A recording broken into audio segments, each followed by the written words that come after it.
Hey guys, welcome to the channel. This is Shashank. KVS, CMRS, NVS का ये शब्द तो भाई जिंदगी का एकदम परेशानी बन के रह गई है। खैर देखिए, इस पे कुछ अपडेट्स हैं। तो काफ़ी चीज़ें हवा में उड़ रही हैं इस समय। यूट्यूब पे, टेलीग्राम पे दुनिया भर की बातें हो रही हैं। अब उसमें कितनी सच्चाई है कितनी नहीं, थोड़ा बहुत उसी से रिलेटेड डिस्कशन आज करेंगे। एक तरीके से ये फाइनल डिस्कशन ही होगा, क्योंकि अब इसके बाद चीज़ें नहीं होती हैं टाइमली, तो फिर तो नहीं पता कुछ, फिर गेस करने का भी कोई सेंस नहीं है। फिर वो नॉनसेंस ही हो गई पूरी चीज़ें, वो अपने हिसाब से जो होगा होगा, फिर तो भूल जाए चीज़ों को। जमाना होगा आएगा।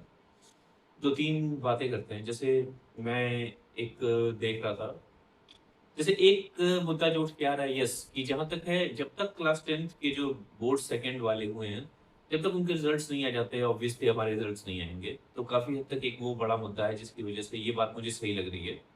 काफ़ी अच्छे सोर्सेज़ से लोगों की बात हुई है, काफ़ी लोगों ने बात की है, ट्रस्टवर्दी लोगों ने, तो उनको यही बताया जा रहा है कि देखिए 10th के रिज़ल्ट्स हैं इम्पोर्टेंट, उसके बाद ही इसको रिलीज़ किया जाएगा। तो वो जेन्युइन लग रहा है मुझे इंटरेस्ट है उस चीज़ पे।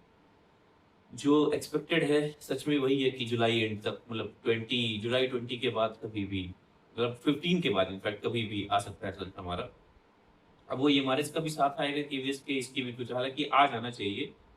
क्योंकि फिर उसका तो टीवी कराना रहेगा, या क्या पता इनके मन में ऐसा भी प्लान हो कि नहीं, इंटरव्यू केवीएस का करा के और फाइनल सिलेक्शन दोनों का एक साथ लगा ले, ताकि बच्चों का वो दिक्कत ना हो, डबल वाला फंसे ना, जिसको केवीएस मिल रहा हो केवीएस ले ले, जो बच्चे हो ये हमारे से तरफ शिफ्ट हो जाए, ऐसा कर सकते हैं वो। इसकी पूरी पूरी प्रोबेबिलिटी है। एक बात जो काफी हल्ला इस समय मचा हुआ है, मैं यूट्यूब पे देख रहा हूँ, जो कॉन्ट्रेक्चुअल वैकेंसीज को लेके। सी, कॉन्ट्रेक्चुअल वैकेंसीज ईएमआरएस वगैरह में आ रही है, यस, बट मुझे इतना बड़ा वो सीन नहीं लग रहा जितना उसका बनाया जा रहा है मेरे हिसाब से। Let's logically try to think about it.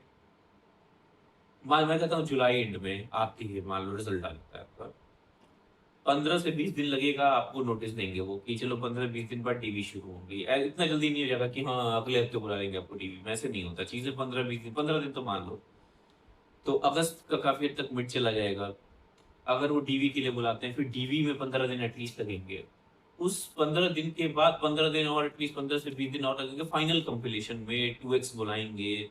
फिर उसमें से चीजें करते हैं ना ऐसे, मान लो, और मैं यही चीज आप इंटरव्यू के बारे में, इंटरव्यू होगा, इंटरव्यू का फिर बनेगा, इंटरव्यू 15-20 दिन लगेंगे, फाइनल रिजल्ट्स बनेंगे, कंपिलेशन होगा, डीवी की चेकिंग चीजें जो होती हैं, सारी चीजें जो एडमिनिस्ट्रेटिव चीजें होती हैं वो पूरी होंगी। ये सब प्रोसेस करते करते करते ऐसा नहीं है कि 3 महीने लग जाएंगे। जहां तक मुझे लग रहा है 2-3 महीने लग जाएंगे। तो उस 2-3 महीने में अगर मान ले ऐसे कुछ स्कूल्स हैं जहाँ पे ऑलरेडी टीचर नहीं है, या कॉन्ट्रैक्ट में थे और अब वो छोड़ दिया उन्होंने किसी भी रीजन से, या वो ऐसा कह रहे हैं कि अब हम छोड़ने वाले हैं, तो बच्चों की पढ़ाई तो रुक नहीं जाएगी, इंस्टीट्यूशनल वर्क तो रुकेगा नहीं। तो उनको पूरा करने के लिए ऑब्वियसली उनको जरूरत पड़ेगी टीचर की, जब तक फाइनल रेगुलर टीचर्स नहीं अपॉइंट हो जाते। सो वो मुझे कोई बहुत बड़ी चीज़ नहीं लग रही है कि कॉन्ट्रैक्ट पे वैकेंसीज़ अभी भी निकाल रहे हैं। ऐसा थोड़ी ना है कि कहीं लिखा है कॉन्ट्रैक्ट में कि नहीं 10 महीने या 1 साल का ही कॉन्ट्रैक्ट होगा। जहाँ तक मुझे पता है इनके कॉन्ट्रैक्ट्स तो यार कभी भी पूरे हो सकते हैं। लाइक वो आप जब जब चाहे तब महीना 2 महीना करके जब हटा सकते हैं, ऐसा होता है जहाँ तक ये हमारे केवीएस इन सब में तो यही है मेरे हिसाब से procedure. I could be wrong, but ऐसा बड़ा लंबे पीरियड के लिए कॉन्ट्रैक्चुअल वैकेंसीज़ नहीं होती इनकी। सो 2-3 महीने तो यार मान के ही चलो मेरे हिसाब से। तो इस वजह से मुझे इतना बड़ा कुछ वो डील नहीं लग रहा है जितनी इसकी बातें बनाई जा रही हैं कि यहाँ कॉन्ट्रेक्चुअल वैकेंसीज आ रही हैं, अब तो अगले साल तक पूरा जाएगा, ये होगा वो होगा, इतना टाइम लगेगा, 6 महीने लगेगा, 8 महीने लगेगा ना। आई डोंट थिंक सो। इतना ये थोड़ी बकवासी बातें लग रही है मुझे। I hope so I am right on this one, क्योंकि इससे ज्यादा सच में अगर ऐसी चीजें होती हैं किसी वजह से तो बहुत नुकसान फिर बच्चों का, ये धोखाधड़ी है बेसिकली बच्चों के साथ। उसके बाद बात करते हैं, चलिए एक सर हैं, आप सब जानते होंगे शायद, प्रतीक शिवालिक सर करके हैं, केवीएस वगैरह इन चीज़ों से जुड़े हुए हैं। तो उनका मैं एक वीडियो देख रहा था, सुनने में आ रहा है, वो कह रहे हैं कि उनका उनका जो कहना है अभी तक कि अम, अरे राखी, राखी जो कि शायद 28 अगस्त को है शायद, कि राखी तक ज्वाइनिंग मिल जाएगी आपको, जो कि मुझे बिल्कुल यकीन नहीं हो रहा। मुझे नहीं लग रहा, बिल्कुल टाइमलाइन मैच ही नहीं कर रही यार, कैसे राखी तक ज्वाइनिंग दे देंगे। जुलाई मिड आने को आया यार, मिड हो गया जुलाई आज। फिर जुलाई में अभी रिजल्ट का ही नहीं होता, मैं कहता हूँ 20-25 तक रिजल्ट देंगे। इंटरव्यू की डेट देंगे हफ्ते 2 हफ्ते बाद की।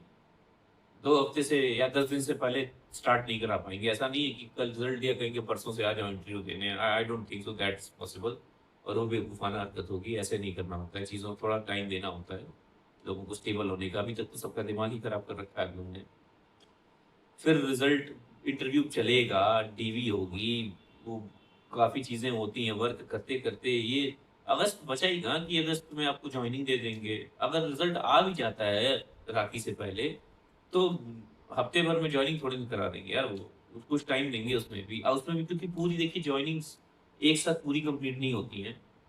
इसीलिए वो भी 2x बुलाएँगे। 2x या 2x की जो लिस्ट बनती है इसीलिए बनाई जाती है क्योंकि काफ़ी लोग जॉइन नहीं करेंगे, काफ़ी लोगों को और भी इश्यूज़ होंगे। हो सकता है काफ़ी लेडीज़ फार बहुत बेकार स्टेशन मिल जाए उनको, ना पसंद आए तो वो ना जॉइन करें, काफ़ी काफ़ी चीज़ें होती हैं। तो ये चीज़ें स्टेप वाइज़ चलती हैं फेजेज़ में, ऐसा नहीं होगा कि हुआ तुरंत सब जॉइनिंग मिल गई, तुरंत कर लिया। तो मुझे विश्वास नहीं हो रहा, दैट्स जस्ट माय ओपिनियन कि अगस्त में राखी से पहले जॉइनिंग दे देगी KVS. I do not believe it. इतना तुम लोगों ने सब कुछ फँसा के ऐसा रखा है तो अब कैसे दे दोगे? I don't believe it. खैर उनकी बात है, हालाँकि केवीएस से रिलेटेड चीज़ें तो अभी तक किसी की सच नहीं हुई, तो मैं इसको भी सच नहीं मान रहा। फिर ये एक बात हो गई, फिर एक जो हल्ला चल रहा है यार कि सीटें बिक रही हैं, ये चीज़ें हो रही हैं यार, पता नहीं यार, आई डोंट थिंक सो, मुझे नहीं लग रहा है ये चीज़ें सच हैं। ये थोड़ा-सा वो बरगलाने वाली चीज़ हो गई यार, ऐसे नहीं चीज़ें बिकती हैं, इतना जो बातें हो रही हैं। जैसे कि पहले भी कहा था मैंने 60 नंबर का तो आपका फिक्स ओएमआर है, जिसकी आपके पास कॉपी है अपनी स्कैन्ड कॉपी, उसका कोई कुछ बिगाड़ ही नहीं सकता। 40 नंबर में कितना बड़ा खेल कर लेंगे एंड ऐसा नहीं होगा कि आपको कॉपीज़ नहीं मिल जाएँगी जैसे ये मिली हैं, ज़रूर होगा। बच्चे स्क्रूटिनाइज़ करेंगे, ऑलरेडी सीबीएसई, एनटीए इतने हर चीज़ें इतनी स्क्रूटिनी में है। आई डोंट थिंक ये पॉसिबल है कि ऐसा कुछ होने वाला है अभी। बहुत बहुत बड़ा गेम हो जाएगा तो बहुत बड़ा बवाल हो जाएगा। फिर सरकार की वैसे ही इस समय अंजर-पंजर ढीले हैं। हर तरफ से आप देख लीजिए, सोच के देखिए, इथेनॉल पॉलिसी हो गई, ये पेपर लीक्स हो गए, और भी चीज़ें इश्यू हो गई, तो सब कुछ मिला के एक पॉलिटिकल रेंट नहीं, बट सोच के देखिए माहौल सरकार के फेवर में नहीं है। आई डोंट थिंक सो वो इतना बड़ा या कोई डिपार्टमेंट या ऐसा कोई रिस्क लेगा सेंट्रल गवर्नमेंट का, बहुत बड़ी चीज़ हो जाएगी फिर तो पक्का ही गिर जाएगी सरकार, गारंटीड। अब वो आपके बस में, आपको चाहिए क्या? पॉलिटिकल तो आपका अपना मुद्दा है, आपका अपना राइट है, आप क्या चाहते हैं गिरे ना गिरे वो छोड़ दो उसके बाद। तो मुझे नहीं लगता ये चीज़ें सही हैं, इन नेगेटिविटी में फँसने की ज़रूरत है। दिक्कत कहाँ हो रही है? क्योंकि देखिए वही ये बात है ना कि जब तक फाइनल आपको पता नहीं होता कि मेरा सिलेक्शन हो रहा है कि नहीं इंटरव्यू के लिए, सच में पढ़ाई नहीं हो पाती। इट्स टफ, फोकस लेवल नहीं होता। मैंने भी ट्राई करके देख लिया, पढ़ाई ठीक है मेरी पहले से ऑन ट्रैक आ गई है, बट इसकी वजह से नहीं आई है। अगर मेरा लोअर का एग्ज़ाम नहीं होता, तो मैं भी डूम स्क्रॉल कर रहा होता बेवकूफ़ों की तरह, इंटरनेट पे पड़ा रहता, यूट्यूब देखता रहता, शायद गेम्स खेल रहा होता, जो भी कर रहा हूँ, लेकिन पढ़ नहीं पाता। मैं भी, दिमाग तो वैसा बेकार ही हो रखा था।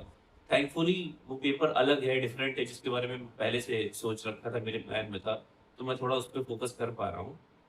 बट फिर भी फँस रहा है, एक तो डिले की वजह से। सोचिए अगस्त में ही लोअर का पेपर है, काफ़ी लोगों का होगा जो यूपी से हैं, लोअर पीसेस का। ये इतना लेट कर रहे हैं, अगर अब ये रिज़ल्ट निकाल भी देते हैं और ये जल्दी-जल्दी कहते हैं कि नहीं 10 दिन बाद, 15 दिन बाद मैं इंटरव्यू शुरू करूँगा, तो वो भी तो अगस्त में ही पड़ेगा। तो मैं तो दोनों तरफ से फँस जाऊँगा। मेरा अगस्त में इंटरव्यू भी है क्योंकि मैं क्लोज़ हूँ, मुझे लगता है मेरा इंटरव्यू में तक मैं जाऊँगा। इंटरव्यू तक अगर आप जा ही रहे हो, तो आपका चांस है सिलेक्शन का ऑब्वियसली, जो इंटरव्यू तक पहुँच रहा है उसका तो चांस है ही सिलेक्शन का। तो मैं वहाँ भी क्लोज़ हूँ और लोअर में भी एक ही एग्ज़ाम होना है क्योंकि यूपेट फर्स्ट हो चुका होता है, वो भी फाइनल एग्ज़ाम होता है, उसमें इंटरव्यू नहीं होता है। तो दोनों काफ़ी क्लोज़ सा स्टेप होता है। अब दोनों के चक्कर में मैं फँस के पिस के रह जाऊँगा, ये वाला इश्यू हो रहा है, काफ़ी बच्चों के साथ है, जिनके भी जो एग्ज़ाम्स हैं, फ़ोकस नहीं हो पा रहा, दोनों फँसा दोगे तुम, मैं इधर के ना उधर के, ये वाला सिचुएशन है, तो परेशानी तो है। अब इसमें किया क्या जा सकता है? देखिए, किया कुछ नहीं जा सकता, ज़्यादा से ज़्यादा फिलहाल तो यही किया जा सकता है कि अपनी पढ़ाई जितनी हो सके फ़ोकस कर दें। जो कुछ और थोड़ी सैक्रिफाइसेस अपने साथ आप कर सकते हैं, अपने टाइम को लेके बचा सकते हैं, जितना फ़ोकस आप कर सकते हैं, ट्राई करिए करने का। मैं अपने स्तर से कोशिश कर रहा हूँ, मैं अपना बता रहा हूँ, मैं भी जैसे बैडमिंटन वगैरह चीज़ें खेलता था, मैंने वो बंद कर दी। मैं जिम जाता था, मैंने जिम रोक दिया। अब अगस्त तक जब तक लोअर का पेपर नहीं हो जाता, 40 दिन के आस-पास है, मैं जिम बंद कर दिया, मैंने क्विट कर दिया है कि अब जिम नहीं आऊँगा, पहले ये पेपर-वेपर निपटा लूँ, क्योंकि मुझे दोनों चीज़ें देखनी है, मुझे इंटरव्यू का भी देखना है, मुझे लोअर भी पढ़ना है और भी चीज़ें साथ में हैं। तो ये चीज़ें सैक्रिफाइसेज़ आपको फिलहाल अपने ही एंड से करनी पड़ेगी, ना कि सामने वाला कोई करेगा। You will have to see it through कैसे भी करके। तो जो करना पड़े करिए, पढ़िए कैसे भी करके पढ़िए, रोइए गाइए, रो गा के पढ़िए, बट पढ़ लीजिए। मे बी यही शायद लास्ट टाइम हो जब रोना पड़े। उसके बाद अगर कुछ तो होंगे ना जो लकी कैंडिडेट्स होंगे जिन्होंने मेहनत की थी, जिनकी मेहनत रंग लाएगी, उनकी तो खैर लाइफ सेट हो जाएगी। वो तो एटलीस्ट खुश होंगे। तो वही है, सबका चांस है, जो भी क्लोज है सबका चांस है। किसी का ऐसा नहीं है कि आपसे कोई आगे है आपसे पीछे है। सब काफी हद तक बराबर से ही होते हैं, क्योंकि हो सकता है किसी का ऑब्जेक्टिव में ज्यादा हो, किसी का सब्जेक्टिव में कवर अप हो जाए। तो ऐसा मत सोचिएगा कि आप रेस से बाहर हैं, आप सभी रेस में हैं। सो लगे रहिए।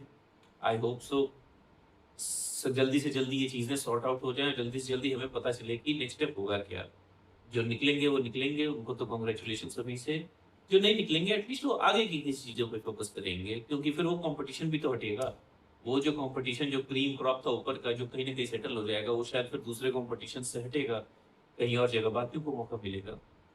सो यार यही चीज़ें थी। आई फिर वही है, पढ़ते रहिए, ऑल द वेरी बेस्ट।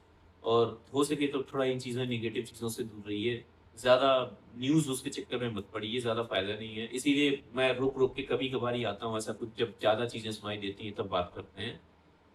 ज़्यादा ध्यान देने की ज़रूरत नहीं है। जस्ट जो कंटिन्यू है कंटिन्यू रहने दीजिए, लेट्स सी क्या होता है। पढ़ते रहिए, all the very best. Take care, see you.